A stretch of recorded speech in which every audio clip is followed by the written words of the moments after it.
Hello guys, welcome to my YouTube channel. Wow, it's been a while. Yes, it's been a while. Like, I miss you guys. Please don't forget to subscribe to my YouTube channel. Click on the share button, like, share, and your comment. Very important. I love you guys. Wow. Um, Okay, what I want to talk about today is basically um during morning devotion I think a few days ago, and while I was really handling the morning devotion that day. I was actually the one that was preaching at home. So this particular topic struck my attention, and I was really touched to the point where while I was talking, I was emotional. Like, I didn't want to end that day, the morning. But the reality is that thank God we are privileged to hear this now. It's not as if we have never heard about what I'm about to say, but it has always been there. And it is visible, especially for most of us, that, we're coming from a home that is well disciplined, a home where we understand things, where what you're supposed to do at the right time. Yes, very important. That's why you see so many celebrities who cannot be controlled by their parents. Yes, I feel like no matter the level you are, there are things you do that your parent can still caution you. Yes. Okay, so guys, today I'll be talking about raising your kids. Yes. I'm not married yet, but I feel like I have a say. Yes, because I'm an intending mom, someone who tomorrow is going to get married, and I would love to, have kids who are sound, not just sound, well disciplined. When you see me, you see my kids, you'll be like, yes, these are true, these are like mother, like daughter. Permit me to use that word. We see so many kids outside there, and you wonder who are their parents. Yes. Now, while I was going through the morning devotion, and something struck me, and I saw this, and it said, having to train up godly children, it's not inherited. It means if my parent did everything right to train me well, if tomorrow I get married and I I give birth to my own kids, that I am well trained does not mean my own kids will be the same, because it's not something that it's passed down like a genetics, or should I say like it's inherited like a property. No, it means if I fail to do the right thing, those children, my kids, will be wayward. They will not replicate anything that looks like me, or anything that looks like what my parents would have suffered in the past. So guys, it now brought my attention to when I see so many things. Okay, even I think before we read that topic that day, something happened in the church, I think on a Sunday. And while we were praying, I was like praying, like just for me to turn my back. I saw that these kids were joking, like they were like playing and stuff. I had to turn and said, don't you guys hear that we are praying? Like, I felt that to some extent they should be able to connect. Like, if the parents would have told them that when you are praying, close your eyes, I feel like even if they were not praying, they would have been quiet and silent, and try to be quiet at that point, because what we are doing is not something that you should be playing. So even when I was calling attention, the way one of them was looking at me like, whatever you say, I will still do what I want.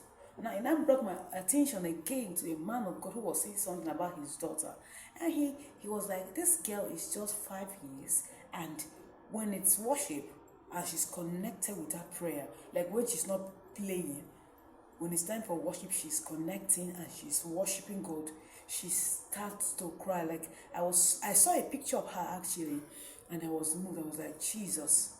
Like, it means we have a whole lot to do, not just to sit back and relax and be like, oh God, we do the rest. No, we have a whole lot to do rather than sit back and do nothing.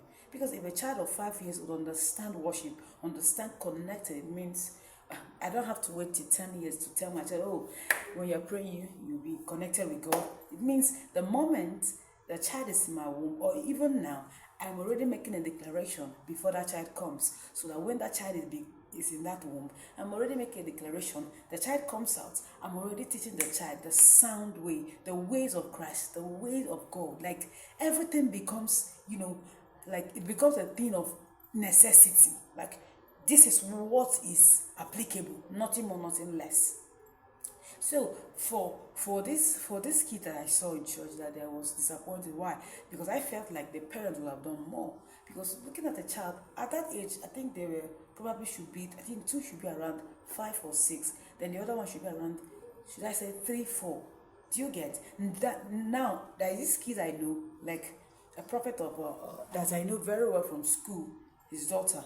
That girl should be probably 3, 4 years, and from the time when I was in school, I always know this child that when the father is in the altar preaching, she never comes to the store. There are kids who see their father in the altar and be like, oh, they are crying, they are drawing them, they are shouting. But she's always like, she knows that the father is there doing something very important. It means already there is this, there is this thing already that have been placed in the child to ensure that the child knows that, okay, this time for daddy's business, or this time for mommy's baby, you don't have to disturb.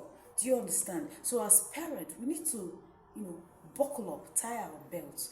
Yes, there are so many people already who are married that might have even got it wrong, but you still have a bigger chance to correct it, to correct everything, so that tomorrow you will not be like, oh, we can't do nothing. What can we do differently? How can we do this? How can we do that? But the reality is that we have to start now, because I feel like it's why the world is the way it is. You see a child of 6 years, it's already shaking her butt or doing all manner of things. The other day I think I was going, I was leaving to work, I was leaving for work, and I saw a child who I know very well is not sound in English language. There are people who, because of where they are coming from or the background, not just the background, because of the family, they don't understand English. So it will be very difficult for the child itself to, master the English language. So already this child is already singing a kind of song, secular song, and he was singing. I had to look at the child, and if I call that same child to tell me something at his age that maybe probably what they have taught him, I'm very certain that he will not get it right. I'm very certain. But he was singing this song. Why? Because of the cliques he's now, mingling with, people around him, the kind of people they go about. As parents, we now must be able to stop our children from the kind of place they go. Yes, you might not be, so fortunate to be rich now, but even if you're in an environment where you find that there are kind of kids that are there who are not well trained, you should be able to cut such, friendship with your children. Yes, you ensure that, okay, once they're back from school, probably they are going to church with you, they are coming back, or they have gone for practice, or they are home studying, doing one or two things. If they come out, oh, you have monitored the time and everything, but ensure that they understand that if they even find themselves amid such individuals, they are like, oh, I'm done, I'm going home. And they're like, they will even come and tell mom that this kid, I don't like being with them. They always say things that are not favorable to the ear. They're always doing something that are not good. And at that point, you know that you have even started working well, so your children can be able to discern. They now know that this is bad, this is wrong, this is totally not acceptable. So as parents, training or raising godly children is not inherited. So don't expect that, oh, my parents trained me well and they did the best, and my kids will also be like that because my parents have done that. No, it means as a parent that you are, or you are soon to be, it means you have a whole lot to do.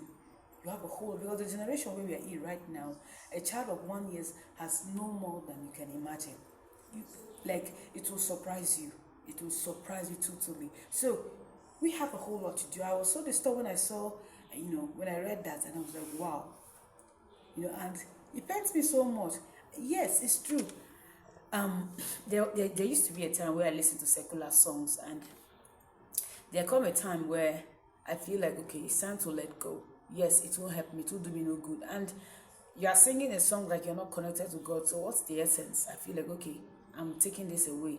Yes, but the truth is, even the time where I was vibing to secular song, there was never a time where I was vibing to a song where they are like, oh, shake your bum bum, do knack or something like that. And when I hear such lyrics, and I'll be like, oh, I'm still vibing.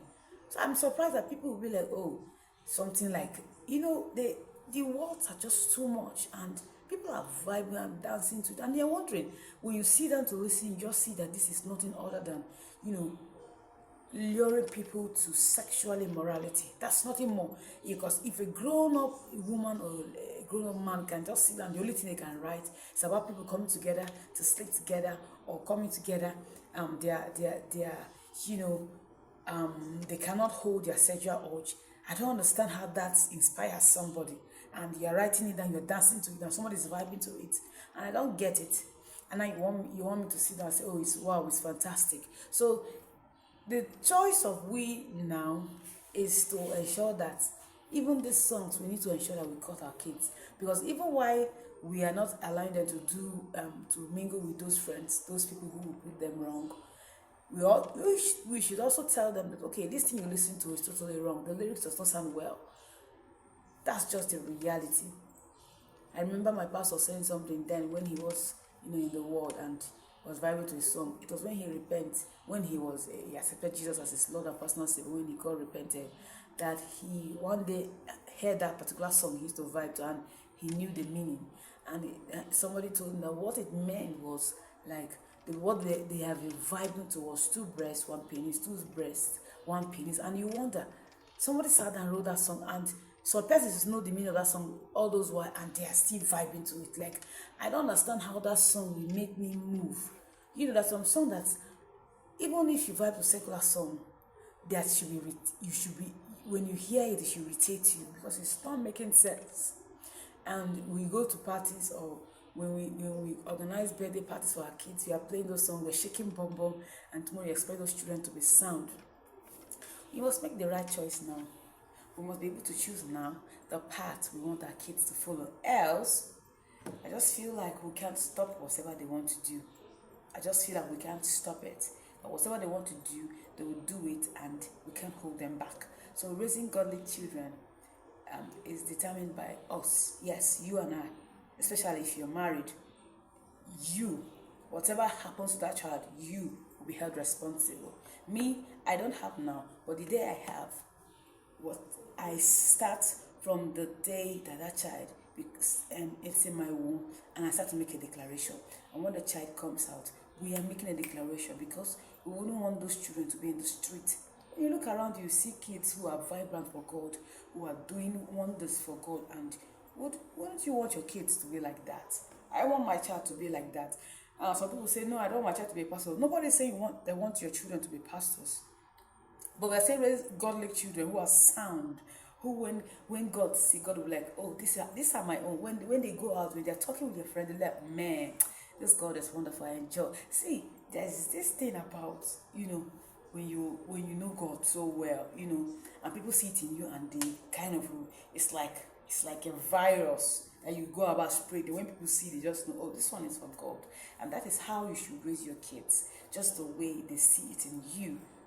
Let's not neglect it now, because if we do, it will kill us forever, and it will be so bad to the point where we can no longer stop whatsoever they do. Thank you guys. Wow, it has been a whole lot. Thank you guys for listening, and I hope we have taken something home. Yes, I hope we've taken something, we've digested something. Yes, me, I have really digested a whole lot. So please guys, don't forget to subscribe to my YouTube channel, click on the share button, like. Love you guys. Always comment. Bye.